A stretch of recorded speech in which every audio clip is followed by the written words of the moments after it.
উহুদের শক্তিতে বলিয়ান হয়ে, খন্দকের শক্তিতে বলিয়ান হয়ে নিজের জীবনকে ইসলাম প্রতিষ্ঠা করার লক্ষ্যে, কোরআন প্রতিষ্ঠা করার লক্ষ্যে, দ্বীন কায়েম করার লক্ষ্যে, আল্লাহর দ্বীনকে প্রতিষ্ঠা করার জন্য উৎসর্গ করবে।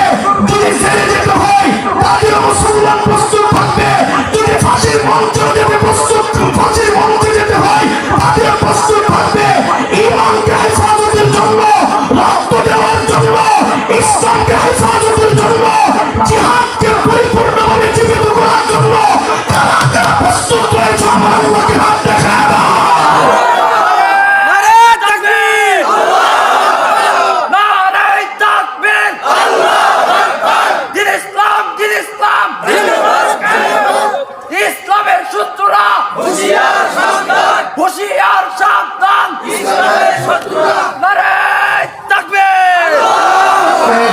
শেষ মেসেজ এটাই, সাহাবীরা যেমন ঈমানের উপরে অটল থাকতে যায় রক্ত দিয়েছেন, এই প্রস্তুতি আমরাও নিতে হবে। কথা কোন ঠিক কিনা?